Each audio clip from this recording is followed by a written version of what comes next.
की त्यांनी दीप प्रज्वलन आणि प्रतिमा पूजन करावं.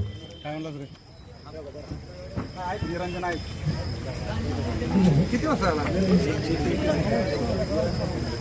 इथंच आहे अहो ह्या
अस्मिताताई लाड यांचं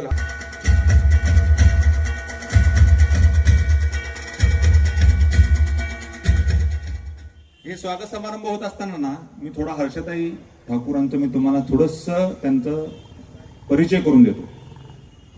हर्षताई ठाकूर या आज आपल्या हिंदू समाजाला प्रमुख वक्त्या म्हणून लाभलेले आहेत.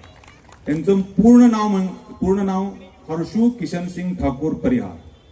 या मूळ ह्या हिंदू शेरणी म्हणून हिंदू संमेलनाचं मुख्य उद्दिष्ट काय आहे आणि आपण सर्वांनी इथं संघटित का व्हायचंय यावर प्रकाश टाकण्यासाठी शहराचे कार्यवाह आदरणीय श्री रवीजी गायकवाड यांना मंचावर आमंत्रित करतो.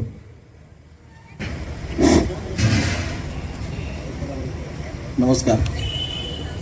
जय श्रीराम. जय श्रीराम. जय जय श्रीराम. जय जय महाराज की जय.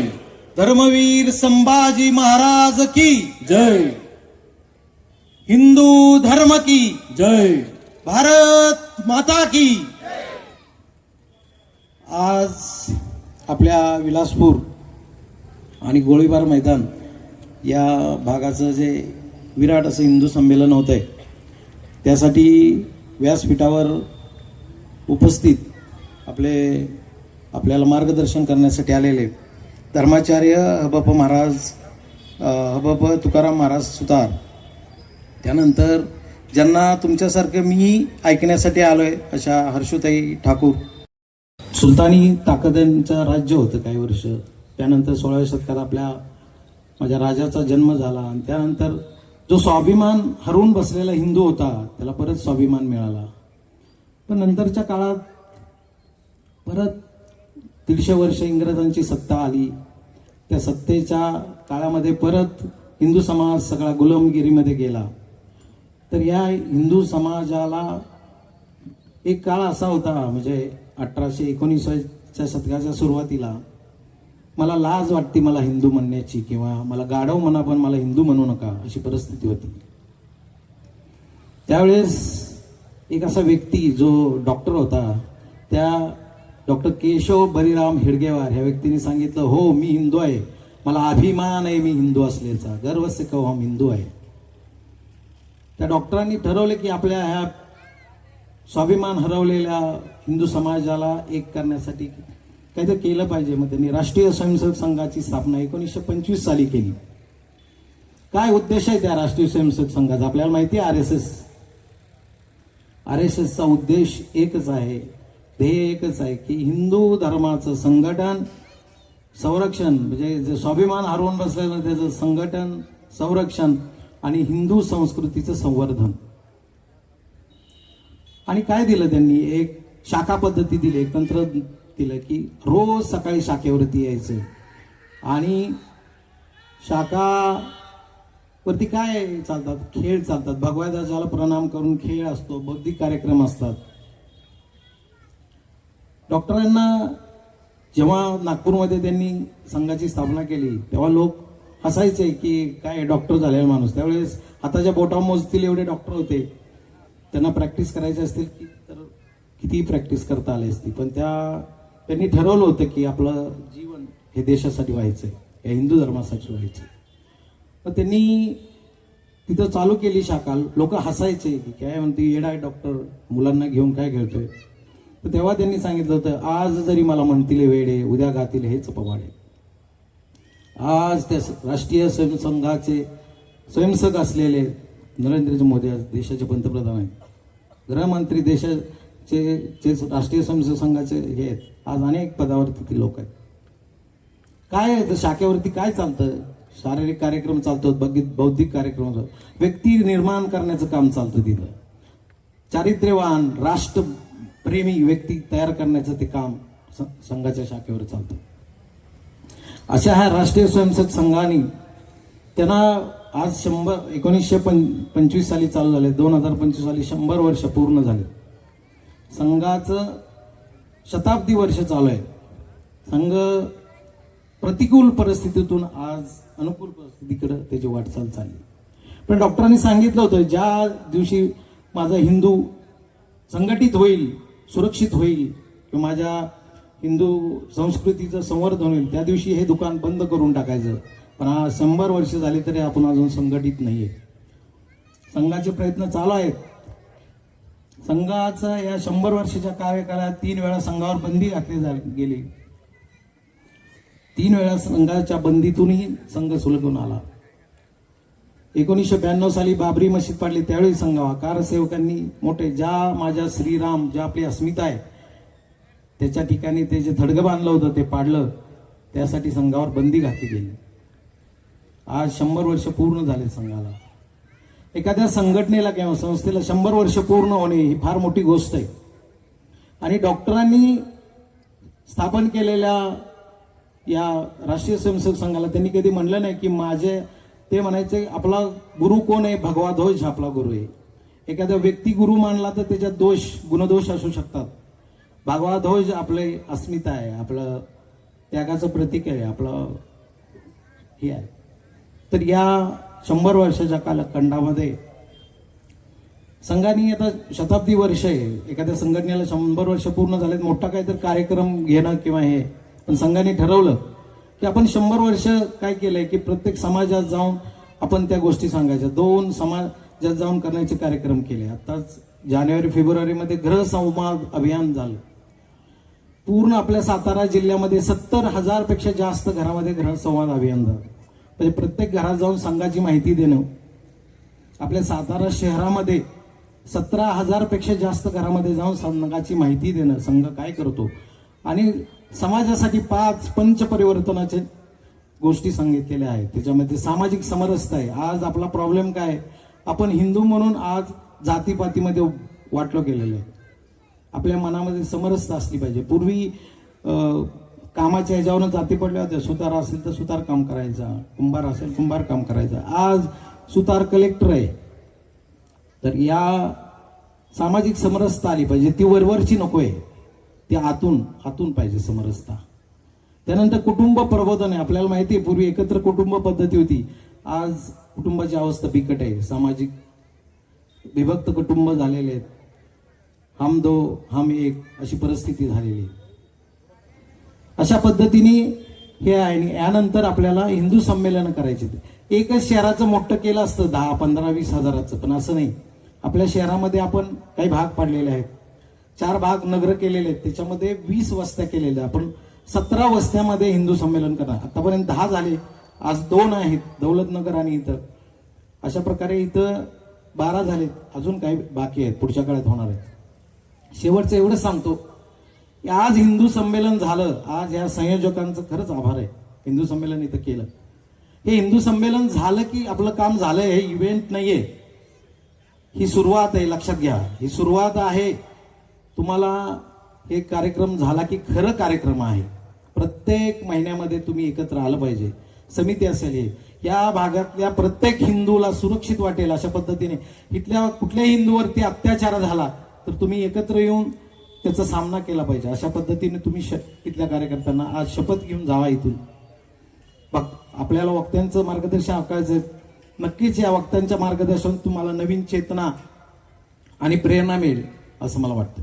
जो छावा आणि छत्रपती संभाजी महाराजांचा जो देखावा साजरा केला त्या कलाकारांसाठी सगळ्यांनी एकदा छान टाळ्या वाजून एक त्यांचं कौतुक करायचंय. ते कौतुकाची थाप टाकायची त्यांच्यावर. खूप छान वाटलं, खूप छान वाटलं.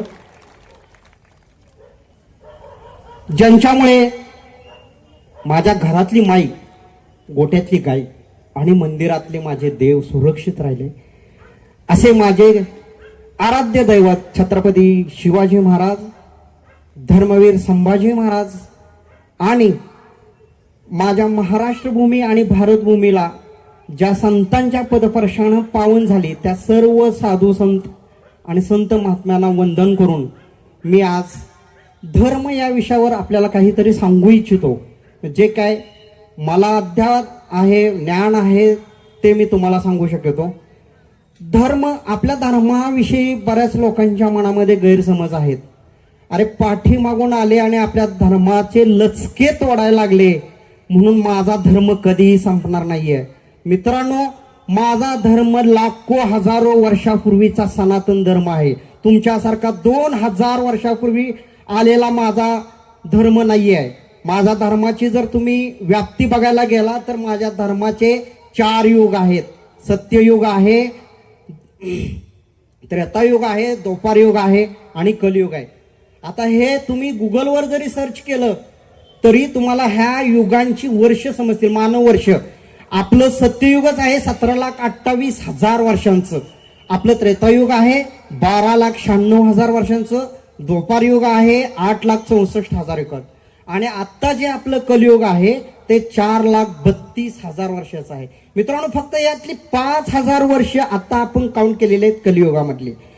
आता ह्या सगळ्यामध्ये जे स्वतःला पुरोगामी समजतात किंवा आमचा धर्म पहिल्यापासून आहे त्यांची इस्लामची सुरुवातच इसवी सन 1610 म्हणजे 1416 वर्षापूर्वीची आहे. त्यानंतर ख्रिश्चन धर्माची सुरुवात 2000 वर्ष म्हणजे जेव्हा आपलं कॅलेंडर चालू झालं त्या पूर्वीच्या त्या भागामध्ये.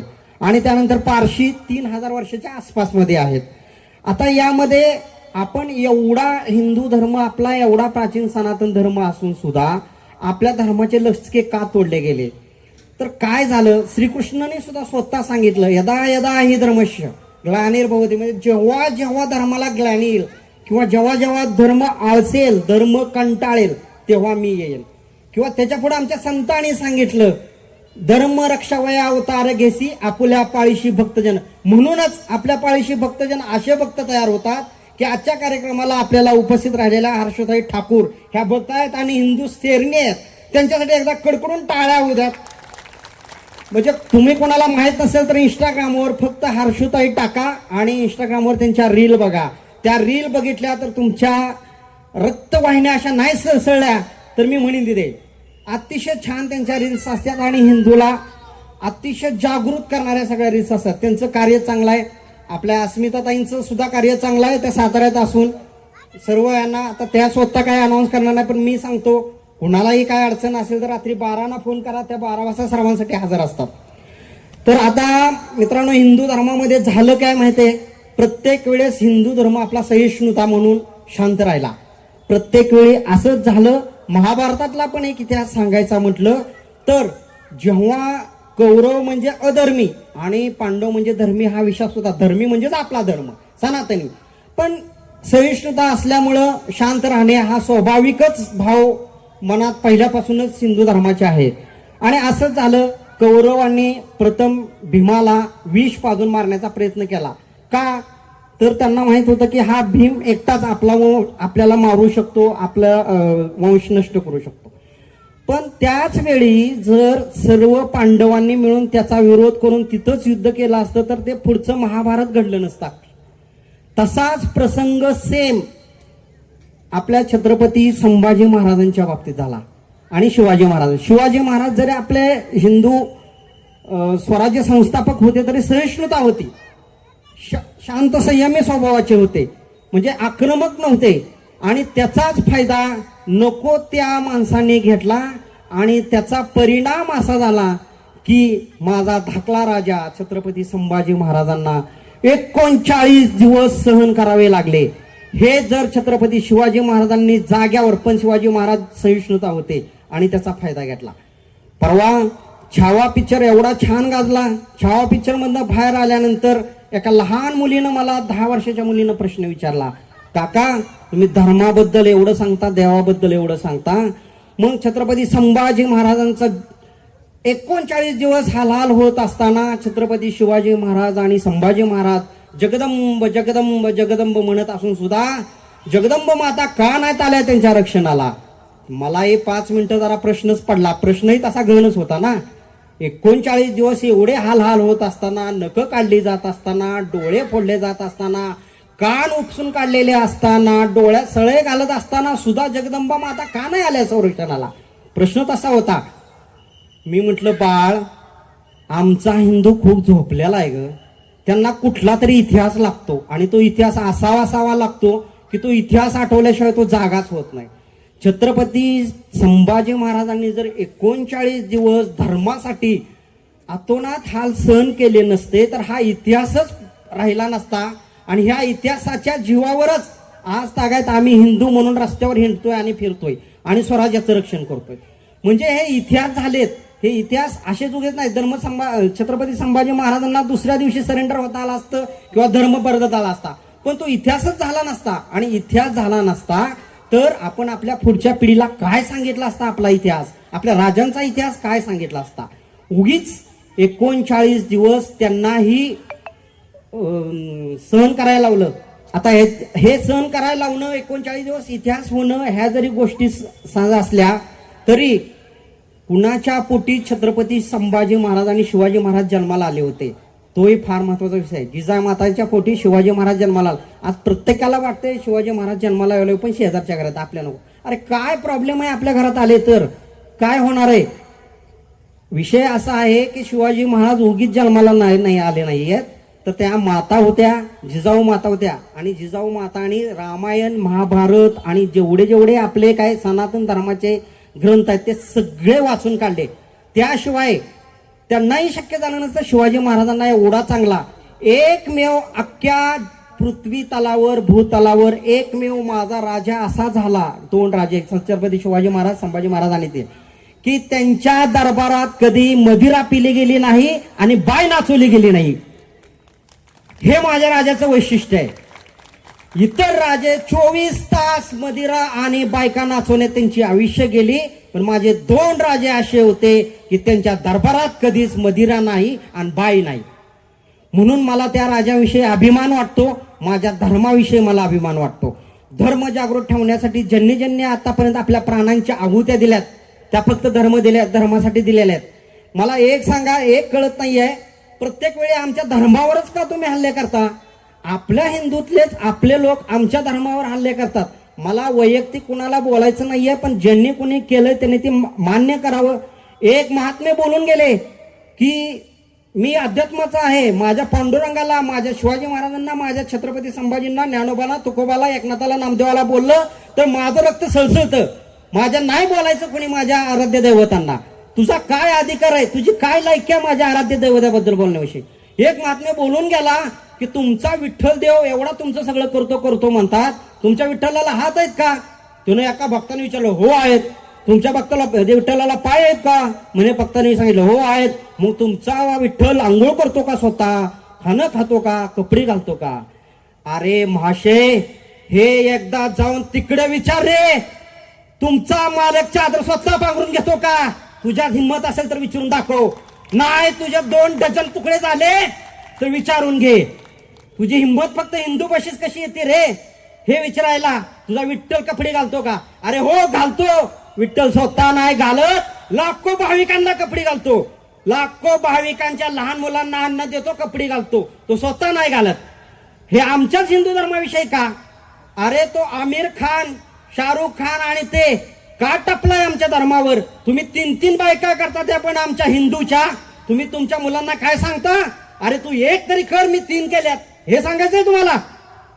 अरे मुलांनो आणि अतिच्या मुलांना मुलींना तर मी सांगतो, अरे बाळांनो, आपण छत्रपती शिवाजी महाराजांचे वंशज आहोत.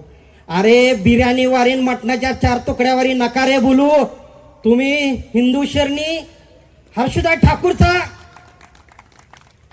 अनुकरण करा, त्यांचे क्लिप बघा, त्यांचं रक्त सळसळतं बघा. अरे काय तुम्ही त्यांच्या मागे जाताय? अरे जे ओरिजिनल दिल्यात त्यांच्या बरोबर जावा. ज्यांची मोडतोड झाली, काटछाट झाली, काय जाता त्यांच्या बरोबर? समजून घेण्याचा विषय आहे. विषयात हो, हे मला माहीतच होतं. संयोजकांचं म्हणणं आहे वेळ आभार आहे. ठीक आहे मंडळी, आपण आपले विषय आपण साताऱ्यात कधीही बोलू शकतो. धर्मावर बोलायचं खूप विषय माझ्याकडे आहेत, खूप लांबडी लिस्ट आहे. 2 मिनिटात 2 मिनिटं फक्त घेतो तुमची आणि 2 मिनिटात माझं आवडतं घेतो. मुघल आले भारतात, भारतीय स्वतः कापीर झाले. बघा, मुघल आले स्वतः भारतीय कापीर झाले. मोमीन काश्मीरी झाले आणि काश्मीरी पंडित निर्वासित झाले. बांगलादेशी बंगालमध्ये आले आणि बंगाली हिंदू बेचारे झाले. सैनिकावर दगडफेक करणारे आंदोलक झाले आणि सेना मानवाधिकारांचे पाईक झाले. तुकडे तुकडे गँग देशभक्त झाली आणि खरे देशभक्त कट्टर अतिरेकी ठरवले गेले. चितेला लागणारं लाकूड पर्यावरणाचा ऱ्हास होतोय त्याचा प्रश्न निर्माण केला. दफनसाठी वापरली जाणारी जमीन मात्र जन्मसिद्ध हक्काची झाली. काय चाललंय आपल्या भारत देशात? हिंदू देश आहे. भारत माता की जय सांप्रदायिक झालं आणि भारत तेरे तुकडे हुए अभिव्यक्त स्वातंत्र्य झालं. हे आहे का आमचं हिंदुत्व? हे आम्हाला छत्रपती शिवाजी महाराजांनी शिकवलं का? हे आम्हाला साधू संतांनी शिकवलं का? हे आम्हाला श्रीकृष्णानं शिकवलं का? हे आम्हाला श्रीरामानं शिकवलं का? आज मित्रांनो, आज 52 देश इस्लामिक झालेत. त्यामध्ये अगदी जवळचं उदाहरण घेतलं, अफगाणिस्तान महाभारतातला आपला गांधार राज्य आहे. अफगाणिस्तान पूर्णपणे हिंदू होता. ते सोडा, ख्रिश्चन पारसी समाजानं हिंदूकडून इराण घेतला. अरे तुम्हाला तरी किती दिवस लाभला? तुमचा इराण मुसलमानांना 5% आरक्षण एंट्री दिली. 40 वर्षात पारशीचा इराण करून टाकला. टार्गेटच आहे 2047 पण आपलं भारताचं टार्गेट होतं, पण एवढं सोपं नाहीये भारताचं ते तुमचं स्वप्न पूर्ण होण्यासाठी. आज माझ्याकडे पूर्ण लिस्ट आहे, तुम्हाला वाचायची होती पण माझ्याकडे तेवढा वेळ नाहीये. महाभारतातली 17 राज्य जी कशी कशी हिंदू होती ती कशी कशी मुसलमान झालेत ती महाभारतातली. इंद्रप्रस्थ दिल्ली, इंद्रप्रस्थ हे अर्जुन आणि पांडवांनी तयार केलेलं दिल्ली राज्य. एका तरी रस्त्याला अर्जुनाचं नाव आहे का युधिष्ठिरचं नाव आहे का भीमाचं नाव आहे? अरे काय नाव तिथं? औरंगजेब रोड, टिप्पू सुलतान रोड, कुठनं आले? अरे आमच्या एका तरी नदीला तुमचं नाव आहे का? तुम्ही एवढा सांगता तुमचा धर्म एवढ्या दिवसाचा. दाखवा एक तुमची हाफिजा सय्यद नदी म्हणून. सगळ्या आमच्या गंगा नदी, एक नदी दाखवा बेगम नदी म्हणून, एकही नाहीये. मित्रांनो, टाळ्या वाजवून चालणार नाही, जागृत झालं पाहिजे. धर्म हा एक सगळ्यात महत्वाचा मुद्दा शेवटी मांडतो आणि मी माझे 4 शब्द सांगतो. आपल्या सगळ्यांना 2 आई आणि 2 बाप. तुम्ही म्हणाले काय बोलताय? 2 आई आहेत आणि 2च बाप आहेत. आपली एक आई जिने जन्म दिला आणि दुसरी आई आपली मातृभूमी. ह्या 2 आई आपल्या झाल्या. आणि बाप कोण? 2. एक तर माहितच आहे जो स्वतःचा आहे आणि दुसरा बाप आपला कोण आहे तर तो आहे धर्म. जगातल्या कुणीही काय म्हणा, बाप बदलता येत नाही, धर्मही बदलता येत नाही. म्हणून धर्म हा आपला दुसरा बाप आहे. मित्रांनो, धर्माचं रक्षण करा. आज जेवढ्या बंधू आणि भगिनी हिंदू बांधव उपस्थित राहिलेत आणि माझे जे काही 4 शब्द तुम्ही ऐकून घेतले, याच्यातून काहीतरी परिवर्तन व्हावं. आपल्यात रक्त सळसळलं पाहिजे. छत्रपती शिवाजी महाराज, धर्मवीर संभाजी महाराजांचं रक्त आपल्यात आहे. त्याचा फायदा त्याचा आपल्याला कुठंतरी ते सळसळलं पाहिजे. संत तुकाराम, ज्ञानेश्वर महाराज, नामदेव एकनाथ महाराजांचं चारित्र्य वाचा. त्यातूनही तुम्हाला हिंदू धर्माविषयी बरीच संकल्पना मिळेल. त्यांच्या आधारावर आपण पुढे जाऊया. तुकाराम महाराजांचे अभंग वाचा. अभंगामध्ये आपल्याला भरपूर काय मिळेल, ज्ञानेश्वरीमध्ये भरपूर काय मिळेल. एवढं बोलून मी माझे 2 शब्द थांबवतो. बरंच काही बोलता नाही पण पुढचे वेळेचा हे ठेवून मी जरा थांबतो. जय हिंद, जय महाराष्ट्र, जय जय श्रीराम, जय जय श्रीराम. एवढाच आवाज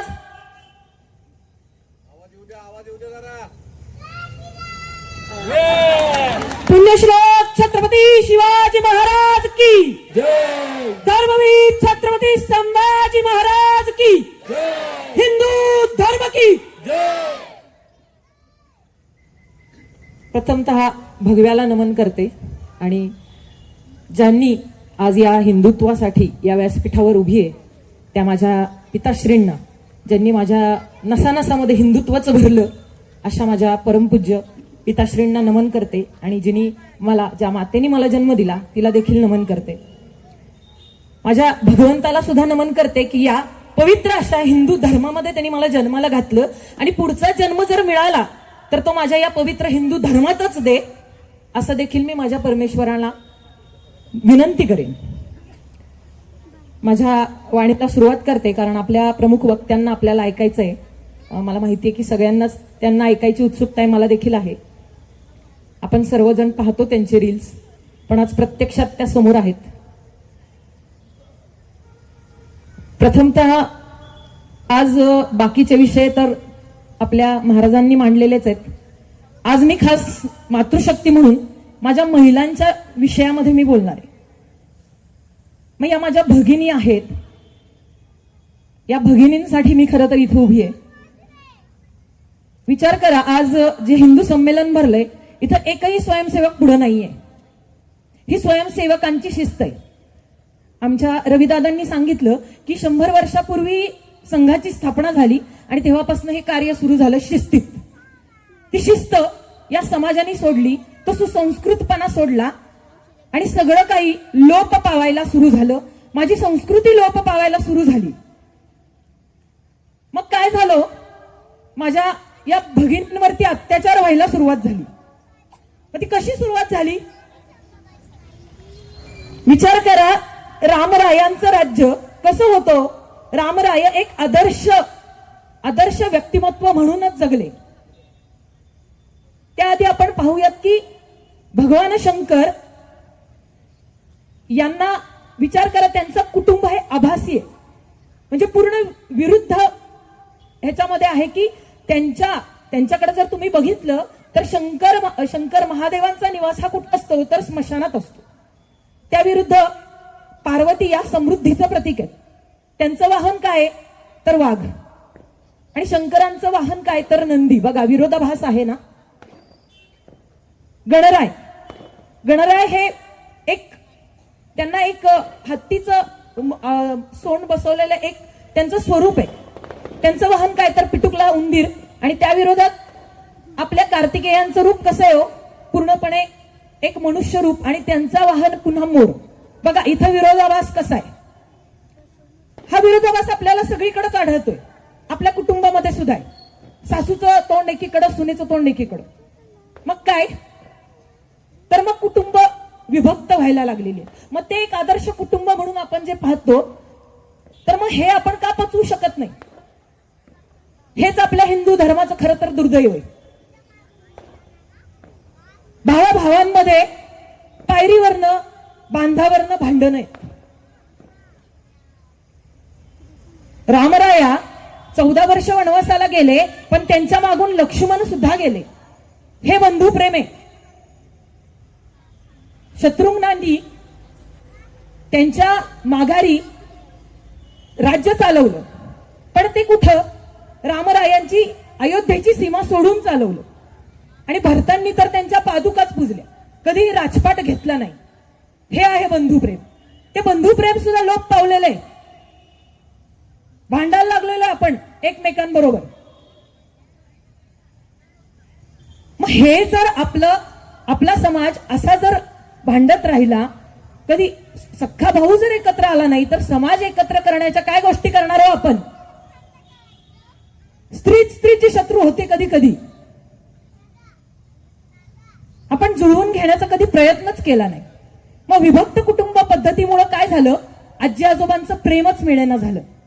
आई कामावर, बाबा कामावर, मुलगी घरी एकटी. जशी जशी मुलगी मोठी व्हायला लागली तशी तशी ती वेगळ्याच संस्कृतीकडे वळायला लागली. पाश्चात्य संस्कृतीची भुरळ पडत चाललेली. हातातली बांगडी गेली, डोक्यावरचं कपाळावरचं कुंकू गेलं, जोडवी गेली. हळूहळू सगळी संस्कृतीच नष्ट व्हायला लागली. मी आणि माझा नवरा एवढंच कुटुंब. आपल्यालाच काय हो सक्ती? आम्ही दोघांना आमची 2 मुलं, त्यांच्या धर्मात आहे का असं? किती किती मुलं असतात, जगतातच ना ते. आपल्या मुलाला सुसंस्कृत करणं आपली जबाबदारी आहे पालकांनो. त्यांचा 3 वर्षाचा पोर जाळीदार टोपी घालून दिमागात मिरवत असतो. आपल्या लेकराला कपाळावरचं कुंकू सुद्धा लावता येत नाही, हे आपलं दुर्दैव आहे. त्या कुंकुवामध्ये त्या कुंकुवामध्ये इतकी ताकद आहे की तुमच्या सगळ्या नर्व्स ऍक्टिव्हेट होतात आणि तुमच्याकडे पॉझिटिव्ह एनर्जी खेचली जाते. त्या टिकल्यांमध्ये पण आता फॅशन आलेली आहे. कलरफुल चंद्रकोरी लावतात पोरी आणि सेल्फी काढतात आणि खाली टाकतात शिवकन्या. जिजाऊंच्या लेकी ह्या असतात का हो? जिजाऊंच्या लेकी. ती आई तिला डान्स क्लासला पाठवण्यात स्वारस्य मानते. पण आमच्यासारख्या काही महिला, आमच्यासारख्या काही संघटना तुमच्यासाठी ज्या उभ्या आहेत, आम्ही जीव तोडून सांगतो की तुमच्या मुलींच्या मनगटात बळ आणा, शस्त्र हातात द्या. पण तिथं कुणी देत नाही.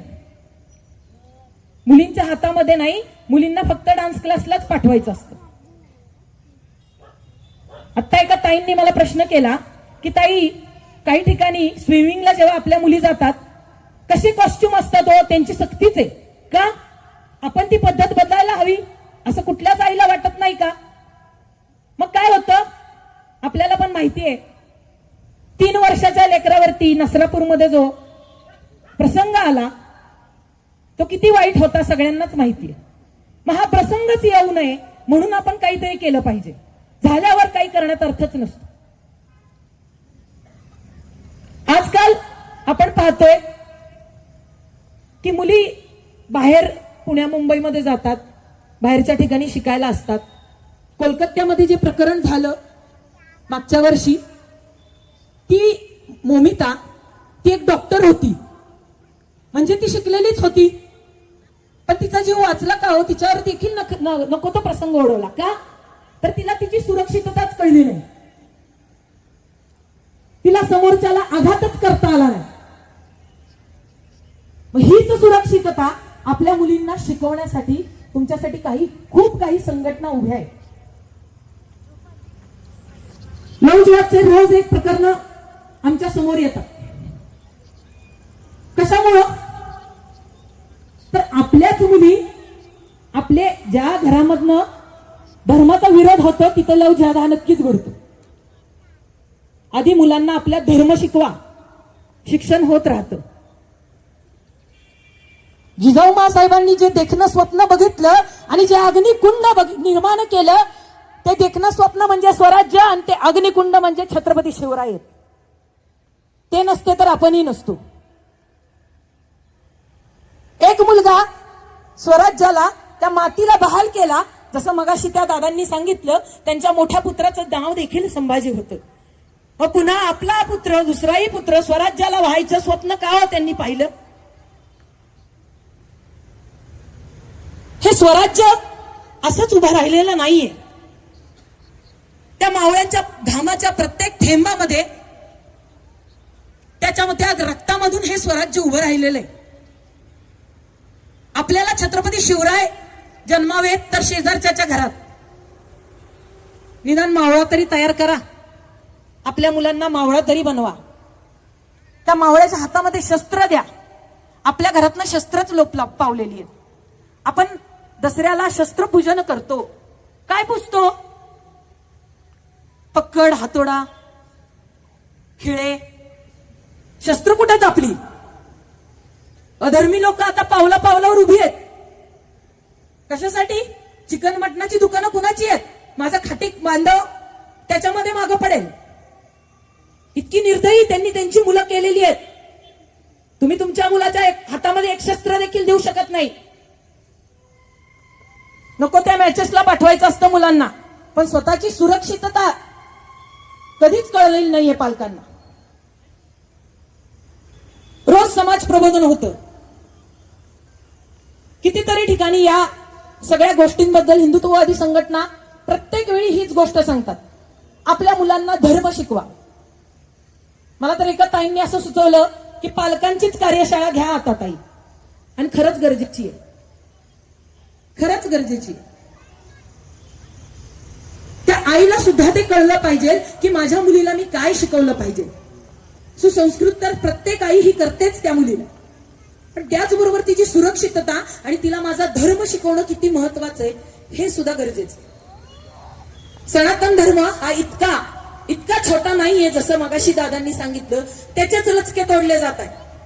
7,000 वर्षापूर्वींचा रामाचा जन्म, श्रीकृष्णांची भूमी, इतके वर्ष बाबरी मस्जिदी विरोधात लढलो, अयोध्या मंदिर तिथं व्हावं हे स्वप्न ते आज कुठंतरी साकार झालं. आपलेच हिंदू होते जे त्याच्यासाठी ताकद लावत होते. विचार करा, हे सनातन धर्म, हे हिंदू धर्म आपल्याला मिळणं म्हणजे खरंच खूप भाग्याचं लक्षण आहे. ते भाग्य आपल्याला लाभलंय हे सगळ्यांनी आधी लक्षात घ्या. आपल्या मुलांना काय द्यायचंय हे लक्षात घ्या. बाकी आज बरेच विषय मांडायचे होते, पण वेळेअभावी आणि बाकीच्या पुढच्या सत्रासाठी आपल्याला वेळ देणं फार गरजेचं आहे. त्यामुळे मी माझे 2 शब्द थांबवते आणि तुम्ही सर्वांनी माझे 4 शब्द ऐकलेत म्हणून तुमचे धन्यवाद मानते. जय श्रीराम, जय जिजाऊ, जय शिवराय.